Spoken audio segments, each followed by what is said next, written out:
प्रधानमंत्री ने सुरक्षा पर मंत्रिमंडलीय समिति की बैठक की अध्यक्षता की। सुरक्षा तंत्र में आधुनिकतम तकनीक शामिल करने पर जोर दिया।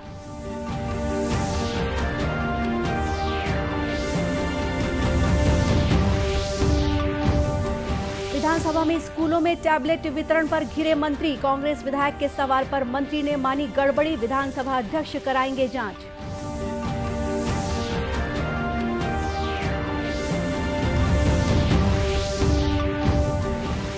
पूर्व मुख्यमंत्री डॉक्टर रमन सिंह ने कहा, भाजपा खैरागढ़ उपचुनाव में पूरी योजना और मजबूत तैयारी के साथ चुनाव मैदान में उतरेगी। 17 मार्च से होगी नामांकन की प्रक्रिया शुरू।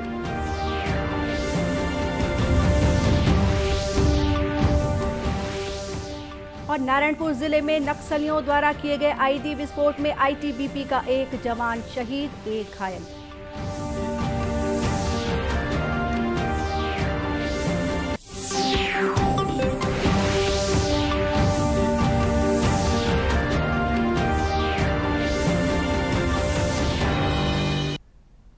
नमस्कार, आप देख रहे हैं दूरदर्शन समाचार। मैं हूं गोपा सान्याल। अब समाचार विस्तार से। प्रधानमंत्री नरेंद्र मोदी ने यूक्रेन संघर्ष के संदर्भ में वैश्विक परिदृश्य और भारत की सुरक्षा तैयारियों की समीक्षा के लिए कल एक उच्च स्तरीय बैठक की अध्यक्षता की।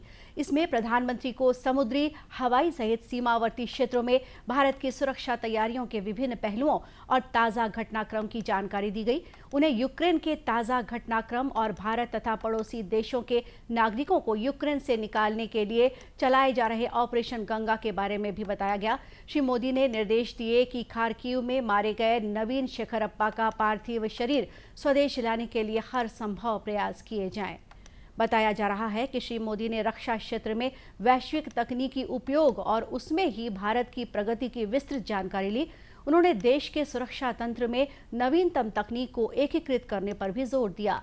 प्रधानमंत्री ने दोहराया कि भारत को रक्षा क्षेत्र में आत्मनिर्भर बनाने के लिए हर संभव प्रयास किए जाने चाहिए, ताकि इससे न केवल हमारी सुरक्षा मजबूत हो बल्कि आर्थिक विकास को भी बढ़ावा मिले। इस बैठक में रक्षा मंत्री राजनाथ सिंह, विदेश मंत्री एस जयशंकर, वित्त मंत्री निर्मला सीतारमण, राष्ट्रीय सुरक्षा सलाहकार अजीत डोभाल, प्रधानमंत्री के प्रधान सचिव डॉक्टर पीके मिश्रा, कैबिनेट सचिव राजीव गाबा, रक्षा सचिव डॉक्टर अजय कुमार और विदेश सचिव हर्षवर्धन श्रृंगला उपस्थित थे। विधानसभा बजट सत्र के 6वें दिन सदन में स्कूलों में टैबलेट वितरण में गड़बड़ी का मुद्दा उठा। बस्तर के कांग्रेस विधायक लखेश्वर बघेल ने वितरण में गड़बड़ी का आरोप लगाया। इसके जवाब में स्कूल शिक्षा मंत्री डॉक्टर प्रेम साय सिंह टेकाम ने गड़बड़ी की बात स्वीकार की। स्कूल शिक्षा मंत्री ने बताया कि बस्तर विधानसभा क्षेत्र के 664 स्कूलों में बायोमेट्रिक टैबलेट दिए गए थे। इन स्कूलों में जो टैबलेट दिया गया है उनमें से केवल 7 का ही उपयोग हो रहा है। शेष 636 टैबलेट खराब हो चुके हैं।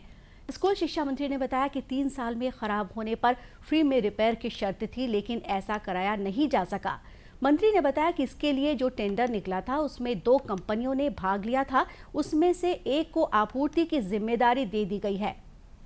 मल्टी उपयोग जो होता है वो कितने दिन में खराब होता है? केवल 6 महीना, 1 साल, उससे ज़्यादा चलता नहीं। इन्होंने जो नियम बनाया था कि 11,000 का जो टैबलेट था और उसमें रिपेयर के लिए भी उसमें 11,000 की 3 साल में उसमें रखा गया था। तो मुझे लगा कि ये उसमें कुछ न कुछ इसमें गड़बड़ी इसमें हुई है। फिर मैंने रैंडम चेक करवाया कि जो टैबलेट खराब हुए हैं क्या उसकी रिपेयर हो सकती है। तो जगदलपुर में एक शॉप में मैं मतलब भेजा वहाँ पर।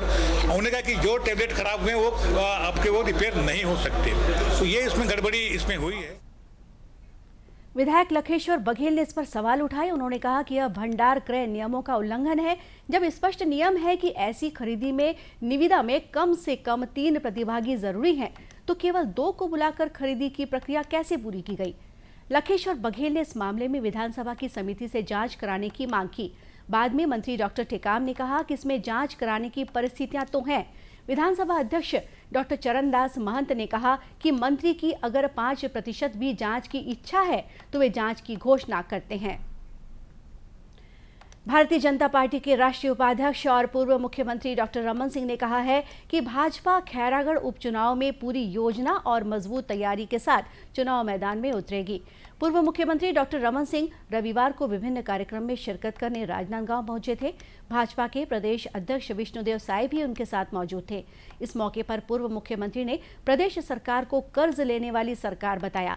उन्होंने कहा कि प्रदेश सरकार प्रतिवर्ष 15,000 करोड़ कर्ज ले रही है, जो कि 3 साल में 45,000 करोड़ रुपए हो गया है। उन्होंने कहा कि राज्य में कांग्रेस अपनी घोषणा पत्र में किए गए वादों को पूरा करने में विफल रही है।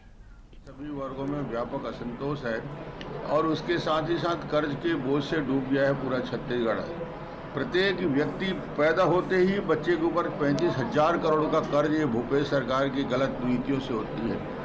हम लोगों ने 15 साल सरकार चलाई, 15 साल पूरा होने के बाद 33,000 करोड़ का कर्ज मुश्किल से लिया और ये 3 साल होते होते 42,000 करोड़, यानी हम लोग 2,000-2,500 करोड़ हर साल कर्ज लेते थे। ये एक साल में 15,000 करोड़ का कर्ज और उसके बाद भी पूरा डेवलपमेंट रुका हुआ है। न सड़क, न स्कूल, न पुल, न पुलिया, कोई भी निर्माण कार्य पूरे ठप हैं। ये स्थिति में आज छत्तीसगढ़ का विकास रुका हुआ है। कार्यक्रम में पहुंचे भाजपा के प्रदेश अध्यक्ष विष्णुदेव साय ने कहा कि खैरागढ़ उपचुनाव के लिए भाजपा पूरी तरह तैयार है। उन्होंने कहा है कि भाजपा प्रत्याशी चयन के लिए पर्यवेक्षक की नियुक्ति की जा रही है। भाजपा पर्यवेक्षक खैरागढ़ विधानसभा क्षेत्र के मंडलों से रायशुमारी करेंगे। घोषणा हो गई है, 12 अप्रैल को मतदान होना है और इसके लिए भारतीय जनता पार्टी आज पर्यवेक्षक अनाउंस करने वाली है। 3 लोगों की कमेटी रहेगी और जहाँ तक कल वो कमेटी यहाँ पर आ जाएगी और यहाँ के हमारे जो वरिष्ठ हैं, जिला अध्यक्ष हैं, पदाधिकारी हैं, मंडल के अध्यक्ष हैं, मंडल के महामंत्री हैं और भी जो वरिष्ठ हैं, सबसे रायशुमारी करके कौन संभावित नाम हो सकते हैं उसका पैनल तैयार करेगी। इधर खबरों के अनुसार उपचुनाव को लेकर कांग्रेस होली के पहले बैठक करेगी और कांग्रेस प्रत्याशी के लिए रायशुमारी करेगी। 17 मार्च से खैरागढ़ उपचुनाव के लिए नाम निर्देशन की प्रक्रिया शुरू होगी। राष्ट्रव्यापी टीकाकरण अभियान देश में 180 करोड़ 19 लाख से अधिक कोविड रोधी टीके लगाए जा चुके हैं। मंत्रालय ने कहा है कि पिछले 24 घंटों में 4,61,000 से अधिक टीके लगाए गए। इसी दौरान 2,503 नए लोगों में संक्रमण की पुष्टि हुई। कोरोना महामारी से अब तक 4 करोड़ 24 लाख से अधिक मरीज स्वस्थ हो चुके हैं। वहीं छत्तीसगढ़ में भी कोरोना संक्रमण की दर लगातार घट रही है और स्वस्थ होने वाले मरीजों की संख्या भी बढ़ी है। राज्य में कल 21 जिलों में कोरोना संक्रमण के एक भी नए मामले सामने नहीं आए। राज्य में कल कोरोना के 15 नए मरीजों की पहचान की गई है। राज्य में इस समय 337 कोरोना संक्रमितों का इलाज विभिन्न अस्पतालों और होम आइसोलेशन में चल रहा है। विश्व महिला दिवस के उपलक्ष्य में कल रिसाली में राज्य स्तरीय महिला जागृति सम्मेलन और सम्मान समारोह का आयोजन किया गया। समारोह में राज्यपाल अनुसुईया उइके ने विभिन्न क्षेत्रों में उल्लेखनीय कार्य करने वाली 36 महिलाओं को सम्मानित किया। समारोह की शुरुआत राज्यपाल के सम्मान से शुरू हुई। इसके तहत उन्हें छत्तीसगढ़ के पारंपरिक आभूषण पहनाए गए। राज्यपाल ने अपने संबोधन में छत्तीसगढ़ की महिलाओं के कार्यों की सराहना करते हुए कहा कि आज राज्य की महिलाएं अपनी विशिष्ट कार्यशैली के कारण हर क्षेत्र में अपना नाम कमा रही हैं।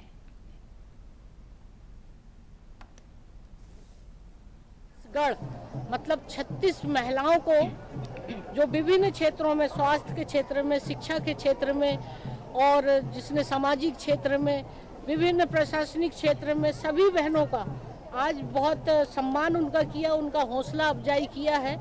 और क्योंकि इस तरह से सम्मान से हमारी बहनों को और ताकत मिलती है और हौसला मिलता है। और मैं बधाई देना चाहती हूँ कि जितनी भी बहनों को आज सम्मान किया गया है वो जीवन में और समाज के लोगों के लिए और मदद करे, काम करे। वहीं गृह मंत्री ताम्रध्वज साहू ने कहा कि यदि अवसर मिले तो राज्य की महिलाएं हर क्षेत्र में बेहतर कार्य कर सकती हैं। उन्होंने सम्मान पाने वाली महिलाओं से समाज के हित में कार्य करते रहने का आग्रह किया। महिला दिवस के अवसर में छत्तीसगढ़ राज्य स्तरीय महिला दिवस और महिलाओं को उत्कृष्ट कार्य करने वाली महिलाओं का सम्मान का कार्यक्रम रखा गया है। बहुत अच्छा कार्यक्रम है। महिलाओं को जितना ज़्यादा आगे किया जा सके बहुत अच्छा वातावरण बनता है। बहनों से मैंने निवेदन किया है कि आने वाली पीढ़ी को भी अच्छी शिक्षा दें। पद्म विभूषण तीजन बाई भी इस दौरान विशेष तौर पर मौजूद थी। समारोह में लोक कलाकारों द्वारा आकर्षक सांस्कृतिक कार्यक्रमों की प्रस्तुतियां भी दी गई। अपने दुर्ग प्रवास के दौरान राज्यपाल अनुसुईया उइके ने एक दैनिक समाचार पत्र समूह द्वारा आयोजित शिक्षा उत्कृष्टता पुरस्कार वितरण समारोह में भी शिरकत की। इस अवसर पर उन्होंने शैक्षणिक संस्थाओं को विभिन्न क्षेत्रों में उनके योगदान के लिए सम्मानित किया। राज्यपाल ने स्मार्ट सिटी पर बच्चों की पेंटिंग की तारीफ भी की। इस दौरान अपने संबोधन में राज्यपाल ने कहा कि शैक्षणिक संस्थाओं में ही देश का भविष्य निहित है। यहाँ जितना बेहतर काम होगा उतना ही देश का भविष्य उज्जवल होगा। छत्तीसगढ़ में नक्सलियों ने फिर से आईईडी ब्लास्ट किया है, जिसकी चपेट में आने से एक जवान शहीद हो गया, एक जवान घायल है। मामला नारायणपुर जिले के सोनपुर थाना क्षेत्र का है। घटना के बाद इलाके में जवानों ने सर्च ऑपरेशन शुरू कर दिया है। जानकारी के मुताबिक सोनपुर से ढोंडरी बेड़ा के मध्य रोड निर्माण का काम चल रहा है। इसी की सुरक्षा के लिए आईटीबीपी के जवान सुबह कैंप से निकले हुए थे। इसी दौरान एक जवान का पैर आईडी के ऊपर आ गया और उसमें ब्लास्ट हो गया, जिसकी चपेट में आने से एक जवान शहीद हो गया। शहीद जवान का नाम राजेंद्र सिंह है, जो आईटीबीपी में एएसआई के पद पर पदस्थ थे। बताया जा रहा है कि घटना के बाद तुरंत ही जवानों ने मौके पर सर्च ऑपरेशन शुरू किया है। आशंका है कि मौके पर और भी आईडी हो सकते हैं। ब्लास्ट में घायल जवान को तुरंत ही जिला अस्पताल लाया गया, जहां उसका उपचार किया जा रहा है।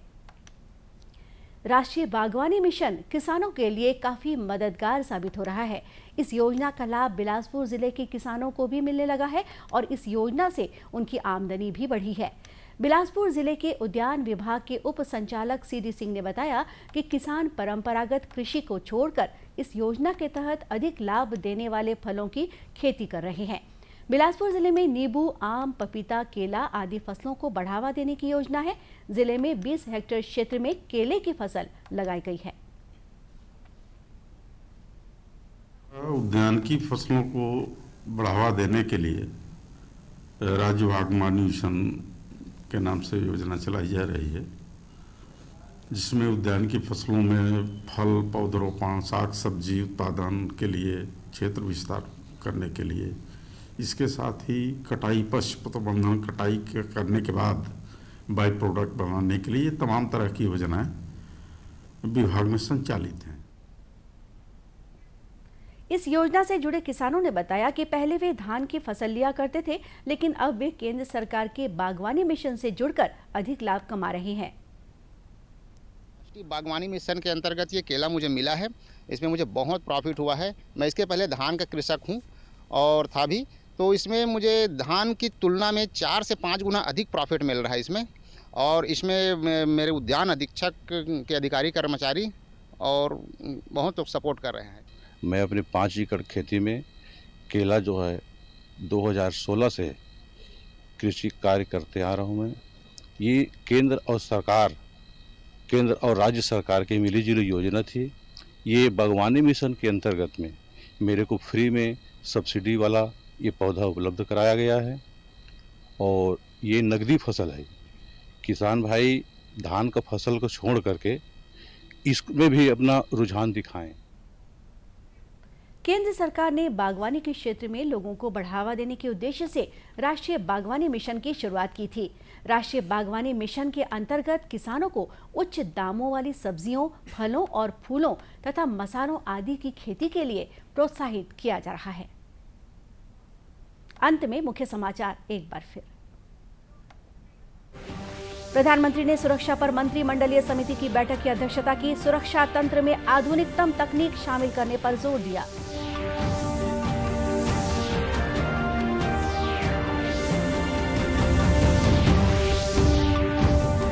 विधानसभा में स्कूलों में टैबलेट वितरण पर घिरे मंत्री। कांग्रेस विधायक के सवाल पर मंत्री ने मानी गड़बड़ी। विधानसभा अध्यक्ष कराएंगे जांच।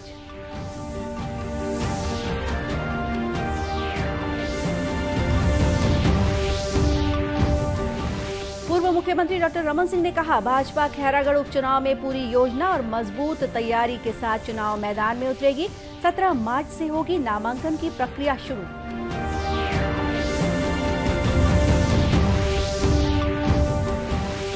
और नारायणपुर जिले में नक्सलियों द्वारा किए गए आईडी विस्फोट में आईटीबीपी का एक जवान शहीद, एक घायल। और इसी के साथ ये समाचार बुलेटिन यहीं समाप्त हुआ। नमस्कार।